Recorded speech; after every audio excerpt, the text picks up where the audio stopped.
সিবিআইয়ের এখন হাতিয়ার পলিগ্রাফ টেস্ট, কিন্তু এই পলিগ্রাফ টেস্টের রিপোর্ট আদালত গ্রাহ্য নয়, আদালতে প্রমাণ হিসেবে পেশ করা যায় না। তবে পলিগ্রাফ টেস্ট থেকে তদন্তের সূত্র মিলতে পারে, সেই সূত্র ধরে তদন্ত এগিয়ে নিয়ে যাওয়া যায়। তাই তদন্তকারীদের কাছে পলিগ্রাফ টেস্ট গুরুত্বপূর্ণ। আরজি করের ঘটনায় মোট 6 জনের পলিগ্রাফ টেস্ট করার জন্য আদালতের অনুমতি পেয়েছে সিবিআই। পলিগ্রাফ টেস্ট বা লাই ডিটেক্টর সত্যি কি মিথ্যা ধরতে পারে? তাহলে কি এইবার পলিগ্রাফ টেস্টের মাধ্যমে সিবিআই জানতে পারবে আরজি কর মিস্ট্রি?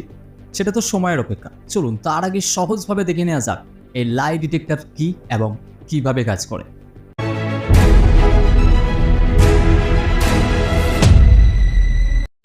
দেখুন, সহজ কথায় বলতে গেলে এই ডিভাইস মানুষের সিম্প্যাথেটিক নার্ভাস সিস্টেম থেকে সিগন্যাল কালেক্ট করে ইমোশনাল রেসপন্স শো করে। যখন আপনি মিথ্যা কথা বলবেন, সাডেনলি আপনার মধ্যে কিছু সাইকোলজিক্যাল চেঞ্জেস দেখা যায়। যেমন আপনার হার্টবিট বেড়ে যেতে পারে, আপনার অতিরিক্ত মাত্রায় ঘাম হতে পারে, আপনার হাত পা কাঁপতে পারে এবং আপনি জোরে জোরে নিঃশ্বাস প্রশ্বাসও নিতে পারেন। অর্থাৎ যখন আমরা মিথ্যে কথা বলি বা ভয় পাই, আমাদের ইমোশনাল রেসপন্সে কিছু চেঞ্জেস দেখা যায়। পলিগ্রাফ টেস্ট বা লাই ডিটেক্টর টেস্টের মাধ্যমে আমরা এই ইমোশনাল রেসপন্সকে নিখুঁতভাবে পর্যবেক্ষণ করতে পারি। তাহলে বুঝলেন তো পলিগ্রাফ টেস্ট কি? এবার চলুন দেখে নিই কিভাবে এই পলিগ্রাফ টেস্ট করা হয়। পলিগ্রাফ টেস্টে ক্রিমিনালকে সাধারণত 3 টাইপের কোশ্চেন করা হয়। 1 control question, 2 relevant question and 3 comparison question. Control কোশ্চেনগুলো সাধারণত বেসিক ইনফরমেশন এবং কালেকটিভ কোশ্চেন্স হয়ে থাকে। এক্ষেত্রে ক্রিমিনালকে মিথ্যে কথা বলার কোনো প্রয়োজনই পড়ে না। Most important part of this question type 2 relevant question. এই স্টেজে ক্রিমিনালকে তার ক্রাইম রিলেটেড কোয়েশ্চেন করা হয় এবং 8টি ডিভাইসের মাধ্যমে ডিটেক্ট করা হয় তার সিম্প্যাথেটিক নার্ভাস সিস্টেমে কোনো রকম চেঞ্জেস দেখা যাচ্ছে কিনা। এবারে দেখুন এই 8টি ডিভাইস কিভাবে কাজ করে। ডিভাইস নাম্বার 1 গ্যালভানোগ্রাফ, ডান হাতের ইন্ডেক্স এবং রিং ফিঙ্গারে লাগানো থাকে। এটা আঙুলে এই জন্যই লাগানো থাকে কারণ আমাদের শরীরের সব থেকে বেশি ছিদ্র থাকে আমাদের আঙুলের থাম্বে, মানে ওপরের পোর্শনে।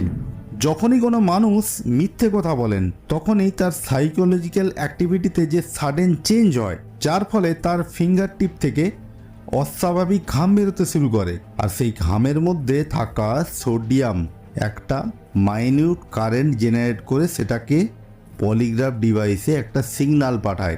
Device number 2 নিউমোগ্রাফ। এই ডিভাইসটি আপার চেস্ট এবং আপার অ্যাবডোমিনালের এই পজিশনে লাগানো থাকে। এর মধ্যে হাওয়া ভরা থাকে। নিউমোগ্রাফ ডিভাইসের এই পাইপটা আর কিছুই নয়, জাস্ট একটা আপনার বাড়িতে ওই যে কিচেনে সিঙ্ক থাকে, ওই সিঙ্কের নিচে যে পাইপটা লাগানো থাকে, এটা ওই রকমই একটা পাইপ। যাই হোক, যেই না ওই ব্যক্তি মিথ্যে কথা বলবে তো তার নিঃশ্বাসের স্পিড, মানে রেসপিরেশন যে স্পিড, সেটা কম বেশি হবে, অস্বাভাবিক হবে, যার ফলে ওই পাইপে এয়ার প্রেসারের চেঞ্জ হবে। আর একইভাবে ওই সিগন্যালটা পলিগ্রাফ ডিভাইস হয়ে ল্যাপটপে ওই ডক্টরকে গ্রাফিক্যাল মোডে শো করবে। Device number 3 cardiosphygmograph. এই ডিভাইসটি ক্রিমিনালের লেফট আপার আর্মে লাগানো থাকে। এটা ব্লাড প্রেসার মানে নর্মাল না অ্যাবনর্মাল সেটাকে ডায়াগনোসিস করে। Device number 4 electrodermal sensor. এই ডিভাইসটি বাম হাতের তালুতে লাগানো থাকে। এর কাজ গ্যালভানিক স্কিন রেসপন্সকে মেজার করা। এই ডিভাইসটা একটা লো আনডিটেক্টেবল কনস্ট্যান্ট ভোল্টেজকে স্কিনে দিতে থাকে। আর মিথ্যে কথা বললে যে ঘামটা আমাদের শরীর থেকে আসবে সেটার ফলে ইলেকট্রনিক কন্ডাক্টেন্স সিগন্যাল ক্যাপচার করে। Device number 5 activity sensor pad. এই ডিভাইসটি ক্রিমিনালের শরীরের আলাদা আলাদা 5টি জায়গায় লাগানো থাকে। এটা বেসিক্যালি মাসেলের মুভমেন্টকে রেকর্ড করে।